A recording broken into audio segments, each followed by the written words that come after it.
Assalamualaikum warahmatullahi wabarakatuh. Alhamdulillah, nahmaduhu wa nusalli ala rasulil karim. Saudara Tusi Zahid, TPM, Menteri, Menteri, saudara saya Tuan Masdi, Menteri Besar dan rakan-rakan yang saya muliakan. Nampak dengan kehadiran malam ini, laluan agak mudah bagi kemenangan di Pelangai insya-Allah. Tapi orang menganggap kehadiran kita itu untuk melawan semula, menyerang pembangkang. Tapi saya diperingatkan, tadi kebetulan seorang ulama besar daripada Gambia jumpa saya terus sebelum saya naik helikopter datang untuk program Felda tadi.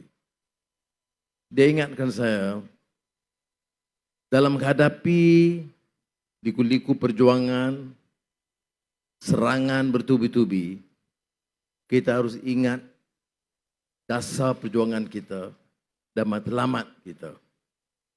Dan peringatkan ayat Al-Quranul Karim. Kita ini hamba Tuhan. Kita tidak boleh main politik seperti mana adegan mereka. Kita ada kuasa sekarang. Tok Warusdi memimpin Pahang.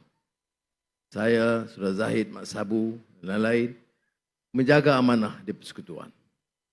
Maka dia peringatkan ayat Al-Quran, hamba Tuhan itu wa ibadur rahman alladzina yamshuna 'alal ardi hauna wa iza khatabahumul jahilun qalu salama.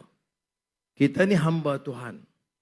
Maknanya paling rendah manusia di depan Allah SWT. Tetapi hamba Tuhan itu boleh berjalan di muka bumi ini dengan yakin.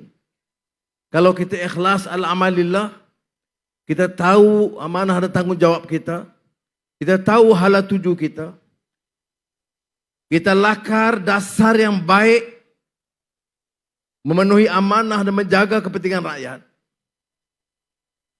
maka kita boleh berjalan di muka bumi dengan yakin. Yamshuna 'alal ardi hauna. Berjalan di muka bumi ini dengan confident bahwa kita ada mission. Kita tak boleh dikotak-katikkan, kita tidak boleh alih pandangan utama kita bahwa tugas kita di Pahang, tugas kita di Malaysia, angkat martabat negara ini menjadi negara hebat di Asia Tenggara. Dan kita tidak boleh angkat kalau kita bertelagah main politik seperti mana mereka mainkan. Serang pribadi, maki hamun, lucah, jangan. Sebab apa? Kita mesti berjalan dengan confident dan yakin. Yakin kerana kita ini hamba Tuhan. Bukan hamba uang, bukan hamba manusia. Hamba Tuhan itu ada keyakinan kerana dia pegang pada prinsipnya. Kamu boleh kata apa yang kamu suka. Tetapi kalau kita tahu apa yang kita mau kerjakan, matlamat kita jelas. Sama ada kita dalam Pakatan Harapan atau Barisan Nasional, GPS, JRS, dalam gabungan yang mantap sekarang ini, memang dicemburui. Kerana berapa lama belum ada kekuatan begini rupa. Memang ada usaha untuk pecahkan. Ingat ini yang penting. Perpaduan kita ini untuk apa? Kerajaan yang stabil. Untuk apa? Bangkitkan ekonomi. Untuk apa? Bawa pelaburan. Untuk apa? Untuk gunakan dana bela nasib rakyat. Yang ini utama kita. Saudara-saudari, sebab itu apa prinsip dia dalam perpaduan? Dipermainkan tata kelola yang baik. Tapi kita tahu negara kaya seperti manapun, kekayaannya, khazanahnya, balaknya, sahamnya, kelapa sawitnya, hartanya, tidak mungkin dapat menyelamatkan bangsa dan negara kalau tidak diurus dengan amanah dengan baik. Kamu permainkanlah istilah ini. Tetapi saya nak beritahu, saya dengan rakan bertekad, we will clean up this government. We will not compromise. We will attack those who are corrupt and misuse the power in this country. Maknanya kerana kita hamba Tuhan berjalan dengan yakin. Saya yakin, alhamdulillah. Terima kasih kerana dukungan yang diberikan oleh rakan-rakan. Saya bercakap hari ini dengan yakin. Yakin kerana kita mau dan kita yakin tidak ada jalan keluar yang mudah. Tidak ada jalan keluar yang mudah. Nak tolong orang Melayu, orang asli, masyarakat Cina, India, Sabah dan Sarawak hanya dengan kekuatan kerajaan, dengan dasar yang jelas, dengan pimpinan yang jaga tata kelola, berhemah dan ada program untuk membela nasib rakyat. Sebab itu saya katakan berjalan dengan yakin. Allazina yamshuna 'alal ardi hauna. Tapi Quran menjangka, mengingatkan kita, mengetuk pintu hati kita untuk sedar bahawa masih ada kalangan yang benci, yang akan kecam dan mencela dan menghina dan lucah. Wa iza khatabahum jahilu, dan kelompok itu disebut oleh Al-Quran kalau berdepan dengan puak yang jahil itu. Apa tindakan kita? Qalu, katalah, salama, selamat kamu. Jadi Tok Guru Syekh saya tadi daripada Gambia, dia kata kepada saya, Anwar, enta diletakkan sebagai pimpinan. Dan yakinlah, istighfar kepada Allah Taala, munajat kepada Allah Taala, buat yang sebaiknya untuk jaga semua rakyat. Dengar, semua rakyat. Majoriti Melayu Bumi Putera.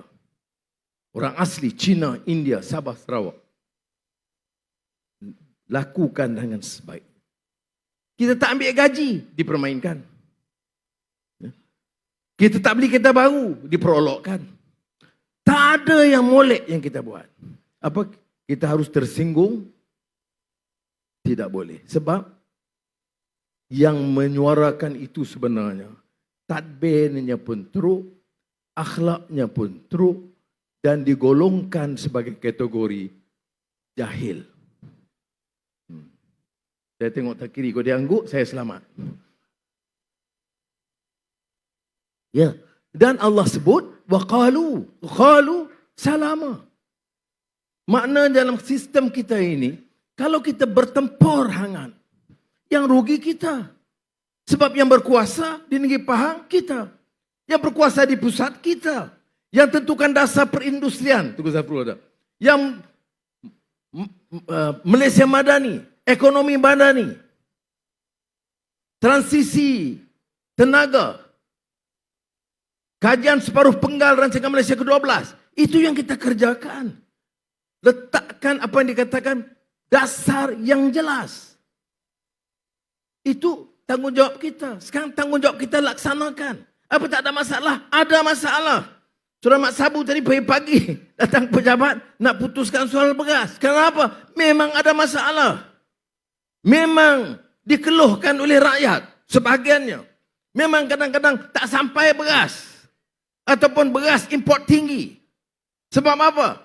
Presiden Jokowi 3 hari yang lalu kata Indonesia naikkan harga beras. Sebab 18 negara yang selalunya ekspor beras telah menghalang, menghadkan ekspor ataupun mengurangkan ekspor. Maka supply and demand naik harga. Baik. Kemudian ada juga kalangan yang salah guna. Yang sorok, simpan, dan saya bagi tahu Saudara Mat Sabu, arahan yang jelas pada badan penguat kuasa. Kalau ada yang berani buat perangai buruk dalam keadaan orang susah cari beras, kamu sorok, kamu jaga. Kami akan cari kamu dan saman dan bawa kamu ke mahkamah. Tengah orang susah, masa itu kamu nak cari untung. Kita tambah. Mak Sabu senang. Bagi subsidi. Ya lemat, yang cari duit tu aku. Saya kata berapa? Tak kira berapa, itu kerja menteri keuangan. Senang saja. Tapi saya faham dia bercakap bukan untuk dia. Dia bercakap untuk rakyat. Kalau yang kaya boleh bagi beras import, yang susah beras tempatan. Maka keputusan dibuat tadi baik. Maknanya 5% daripada kegunaan beras tempatan biasa diselamatkan kerana 5% itu kita ambil beras import untuk tentera, polis, sekolah asrama penuh. Keperluan semua ini dia guna beras import yang kita subsidi dan supaya beras tempatan tidak naik harga dan dapat diedarkan. Ada kelembaban, lembab kalau pengedaran, LPP dan farmer ditugaskan untuk dikerahkan hantar barang kerana simpanan stok kita cukup. Maknanya kita cuba. Apakah boleh jamin selesai 100%? Tak. Masalahnya berat. Tadi saya kata bagi seminggu tengok keadaan dia. Kalau tak selesai seminggu, kita rapat lagi. Bincang semula tindakan sebelum bajet 13 hari bulan. Bawang. Perdana Menteri Modi putuskan India akan naikkan cukai ekspor bawang 40%. Dan datang pelangai maki hamun kita. Tak jaga harga bawang. Dia tak baca. India akhir Ogos naikkan cukai ekspor bawang, bawang merah, bawang putih, semua jenis bawang 40%. Tentunya naik. Sebab itu untuk beras kita tambah subsidi berapa tadi Mat? 300 juta. Untuk beberapa bulan ni je. Baik. Saudara kena fikir pelangai penting. Sabah Sarawak pun penting. Sebab harga Sabah dan Sarawak lebih kurang RM41 import. Kerana beras tempatan tak dibawa ke sana. Jadi saya fikir tak menusabahlah. Kita tolong di Semenanjung. Kekalkan harga beras tempatan. Pengedaran yang banyak. Tetapi Sabah Sarawak tak boleh dibiarkan dengan harga yang melambung RM41, RM39 sampai RM45. Oleh itu, saya bagi jaminan tadi, tambah lagi peruntukan supaya di Sabah dan Sarawak, di semua tempat-tempat pengedaran, kita jual dengan harga RM31. Beras import. Mengapa saya cerita ini? Kerana mereka yang maki kita, dia kata tak buat kerja apa. Naik helikopter, pergi berjalan sana. Naik kapal terbang, pergi berjalan sini. Ni, Surah Zamri atur program saya di New York. Ni Zafrul pun sama. Tak ada bagi can langsung. Tahu tak, saya pergi New York baru ni, 4 hari. Daripada pagi hotel, ke bilik persidangan, balik hotel, pergi persidangan. Kedai buku pun saya tak pergi. Tapi Zafrul, saya tengok dia curi pergi kedai buku. Saya tengok dalam sosial media dia. Menteri terlantik, kamu dah tahu PM tak boleh pergi kedai buku, belilah satu buku kat dia. Ni. Sahabat macam ni macam mana? Baik. Itu sebagai peringatan lah. Dia tapi tak apa. Sebab itu saya pilih. Saya pilih. Dan saya terima jawatan ini. Saya kena terima tanggungjawab dia. Taklifun wala tashrif. Tanggungjawab bukan keistimewaan. Kita tahu. Jadi bukan saya nak komplain, saya nak bagi tahu. Tapi janganlah maki hamun. Tapi saya ingatkan juga, Syekh tadi bagi sebut. Ialah kerja dia. Kalau dia tak maki, dia kadang-kadang anggap kerja dia dan orang-orang yang dengar seronok. Lagi kuat maki, lagi kuat mencarut, lagi buat cucah, lagi kuat Allahu Akbar. Itu pahaman dia. Jadi, saya nak bagi tahu, ini bukan soal Anwar, soal pasukan kita. Saya pergi New York, ada orang kata, kejayaan luar biasa. Jumpa pelabur Amerika. Yang besar-besar datang. Dan komitmen yang sangat baik. Tapi sebelum tu siapa yang buat kerja? Pasukan Kementerian Luar. Pasukan daripada MITI. Ya. Dan pegawai kita di Kedutaan Amerika dan perwakilan di New York. Jadi pasukan bekerja. Ya. 5 hari bulan saya diundang oleh Syekh Muhammad bin Zaid. ke Abu Dhabi dan Dubai. Saya letih balik New York belum habis lagi. Kemudian Datuk Seri Zahid kata di Pelangai, walaupun dia kata, oh inilah Perdana Menteri yang datang, ialah kamu suruh aku datang. Baik, kena pergi.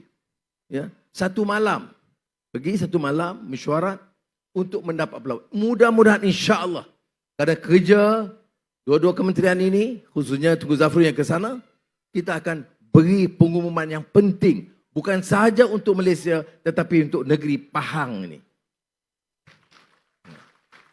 Ini saya belum bagi tahu lagi Saudara Wan Rusdi sebab saya nak dia surprise. Ya. Tapi syarat dia menang Pelangai dulu. Ya. Dan kita akan umumkan suatu berita yang sangat baik untuk negeri Pahang daripada Emirat, United Arab Emirates. Ya. Jadi saudara itu mana kerja? Dia boleh pergi-pergi begitu, kemudian umum. Tak ada. Kena kerja dan dia yakin. Dia yakin sebab apa? Sebab politik kita stabil. Mengapa politik stabil? Kerana BNPH bersama dengan GPS dan GRS. PH sendiri tak boleh. BN sendiri tak boleh. Kalau nak berkeras dan nak berdegil, tunggulah macam Thailand 4 bulan baru tubuh kerajaan. Dan kita tubuh dengan saling mempercayai. Dan ini yang kita lakukan. Tapi untuk apa kita bersama? Pertama, stabil politik. Kedua, dasar yang jelas. Saudara bayangkan dalam sejarah negara ini, dalam 8-9 bulan, kita boleh tetapkan umpamanya, pertama, ekonomi madani. Kedua, transisi energi, tenaga, dengan tenaga baru, yang disebut renewable energy. Ketiga, plan perindustrian. Di antara plan perindustrian yang terbaik yang pernah dilakarkan di negara kita. Keempat, kajian separuh penggal Rancangan Malaysia ke-12. Saudara, ini maknanya pegawai kerajaan, professionals, menteri, kerja bersungguh-sungguh untuk melahirkan 4. Saja saya nak cakap ni soal dasar. Kerana orang permainkan. Sebab itu kita perlu kerajaan negeri Pahang yang kuat. Sebab itu Dewan Undangan Negeri Pelangai mesti dia menangi. Bukan saja dia menangi dengan bergaya. Sebab kita ada tindakan yang kita lakukan. Dan kita tidak menang sorak maki orang saja. Saya dengar tadi sebahagian daripada Mak Maslan, Mak Sabu, berucap, sampailah Datuk Seri Zahid. Dia tak ada maki orang. Dia tak ada mencarut. Dia terang apa yang kita lakukan. Pertama, politik stabil. Kedua, dia kata clarity in economic policies. Jelas dasar ekonomi dia. Orang nak labur, dia tengok. Sebab itu pelaburan tahun ini paling tinggi dalam sejarah mutakhir ini. Dan ini belum habis tahun lagi ini. Dalam masa singkat, Geely dari China yang bersama Proton akan ke Tanjung Malim 10 bilion ringgit untuk bangunkan Automobil City. Pekerjaan ribuan pekerja, anak-anak muda. Infineon, syarikat gergasi Jerman, melabur terbesar luar daripada Jerman. Dan berapa? 5 bilion euro, 26 bilion ringgit. Ya sudah, ini kenyataan. Apa faedahnya? Anak muda ribuan boleh dapat pekerjaan. Dan yang hebatnya, teknologi yang lebih canggih. Bukan sekadar buat kelang untuk orang kerja. Tak. Teknologi yang disebut front end dalam chip ini, tak payah itu technical detail. Tapi saya nak tunjukkan, orang dah mulai yakin dengan kita. Sudah, janganlah kacau dan rosakkan. Nak lawan-lawanlah, tunggulah. 4 tahun lagi. Syukur, alhamdulillah. Kamu bising bagaimanapun, insya-Allah kerajaan perpaduan akan kekal sehingga pilihan raya akan datang. Dan ini penting, sudah. Ini yang menyebabkan kita lakukan. Balik pada Pahang. Felda kita dah terangkan. Bukan pengumuman baru. Yang disebut 83 bilion ringgit itu, yang lama. Ya, saya di PMX bodoh, PMX tipu. Tak apalah kamu kata pun. Tidak rugi sedikit pun. Saya masih lagi PMX. Kemudian, saya sign 83 bilion ringgit itu, saya tak mau kelirukan rakyat dan penolak Felda. Saya yang sign. Yang orang lulus dah lama. Berapa banyak projek yang diluluskan di Pahang yang tak dilaksanakan? Ada tak? Ada tak projek Pahang yang diluluskan tapi belum dilaksanakan? Ada. Jadi diumumkan 83 bilion 3 tahun yang lalu belum dilaksanakan. Jadi 23 Jun yang lalu 2023 saya sign. Dan sebelum saya sign saya kena bawa ke Jemaah Menteri.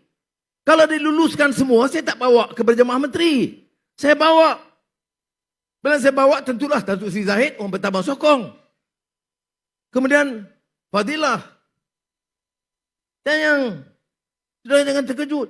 Anthony Lok di AP. Dia pun sokong sebab dia kata ini cara menyelamatkan Felda. Tapi yang dengar ni di AP mentang. Yang kamu 3 tahun sebab tak buat. 3 tahun sebab tak lulus. Lebih baik di AP dalam soal Felda daripada kamu. Kamu mereka lah. Jadi ini kenyataan. Jadi kemudian saya beberapa bulan yang lalu saya umumkan. Orang Felda yang diabetik, yang perlu dialisis, nak kena pergi jauh ke hospital. Dibincang dengan Sabri Cik, bincang dengan Surah Zahid, kita adakan setiap Felda, ya, setiap kawasan Felda, pusat dialisis untuk memudahkan ibu bapa dan keluarga kita. Ini bukan baru. Wang disalurkan. Dan sekarang saya minta Datuk Seri Zahid tolong laksanakan segera. Kalau lambat jangan tanya saya, tanya dia. Dah jalan sekarang ya. Kemudian kawasan Felda gelap. Kita luluskan khas 80 tahun dah. Gelap. Kita luluskan peruntukan khas untuk cerahkan beberapa kawasan di Felda ni. Di semua kawasan Felda di seluruh Malaysia. Sudah bukan kita tunggu. Connectivity. Anak di sekolah, sekolah menengah. Suruh guna komputer. Tapi tak ada connectivity. Kita ada peruntukan khas. Sudah. Ini yang kita telah luluskan. Ini bukan untuk pelangai. Dah lulus dah. Pelaksanaan di berperingkat dah dimulakan. Berapa banyak sekolah di Felda. Tandas rosak. Semua kita tahu. Tapi tahun ini kita ambil tindakan. Semua tandas. Semua sekolah. Sekolah kebangsaan, sekolah Cina, sekolah Tamil, sekolah Arab. Semua sekolah. Kita baiki tandas di semua sekolah. Ini rekod tahun ini, 2023.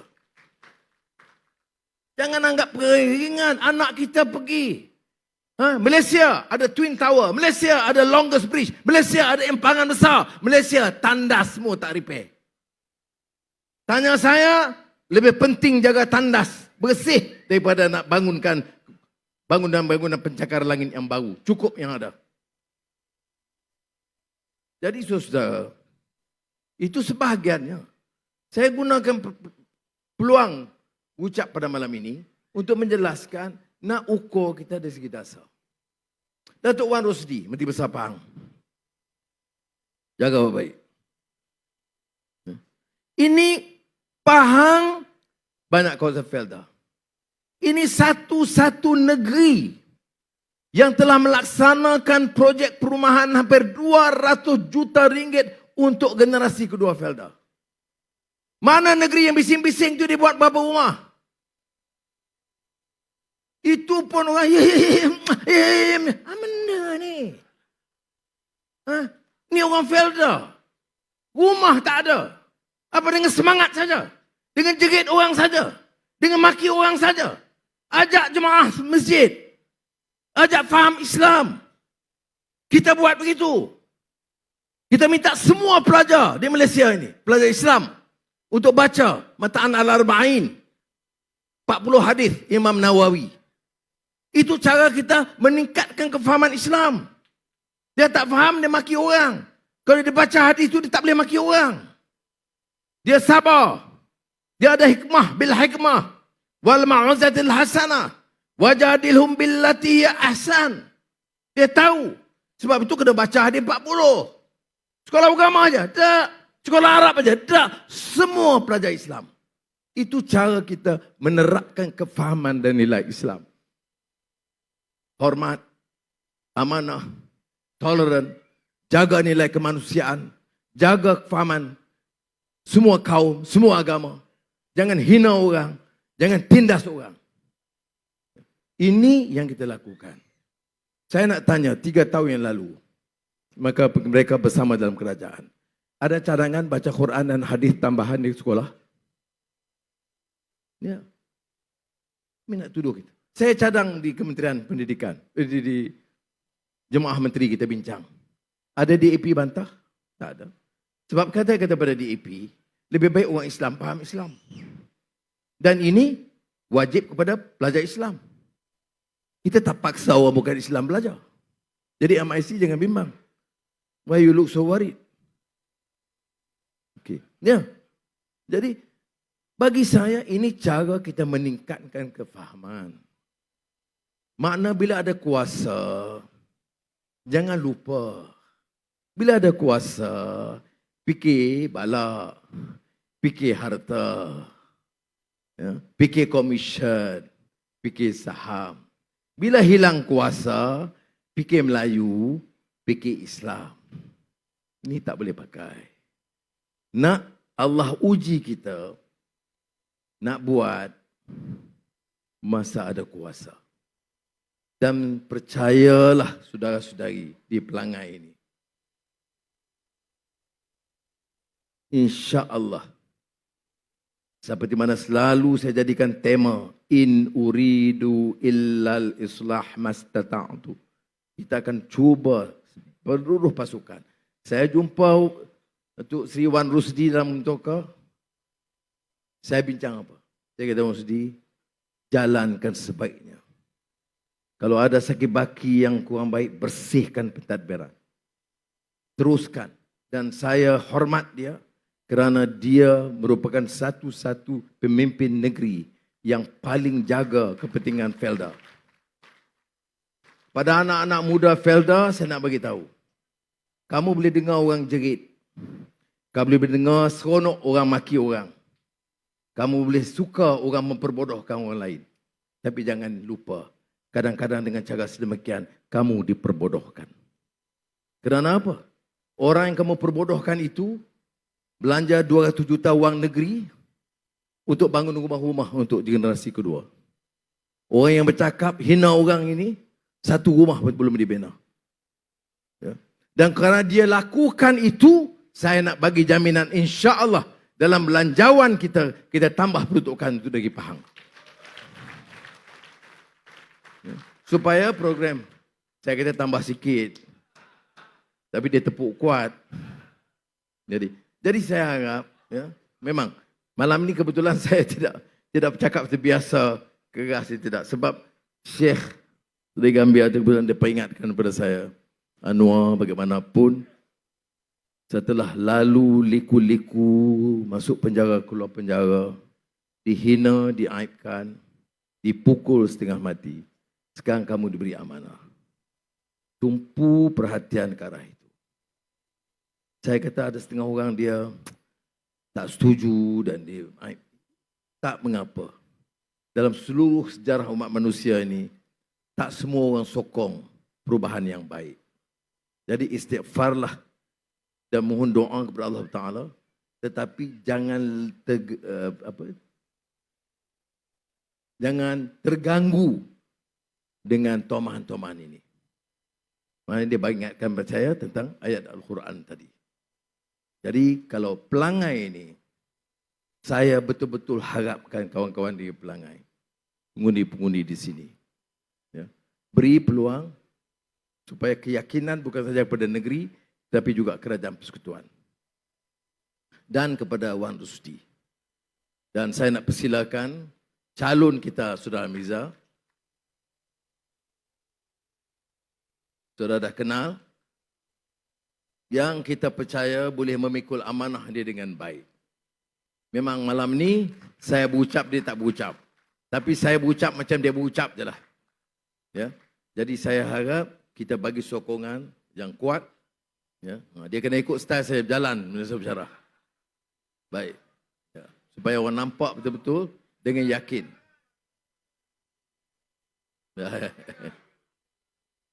Okey. Baik. Jadi insya-Allah kita akan dapat berita baik pada 7 bulan malam. 7 bulan malam saya duduk ada di Abu Dhabi lagi. Ini kerja Zamri dengan Zafrul. Dia tak bagi saya duduk di Malaysia. Ya? Dan insya-Allah saya tengok perkembangan yang baik kerana tidak ada alasan di sebaliknya. Kita ada kerajaan negeri di Puan Rusdi dan ini juga suatu undi kepercayaan kepada kepimpinan Menteri Besar Negeri Pahang. Terima kasih. Wassalamualaikum warahmatullahi wabarakatuh.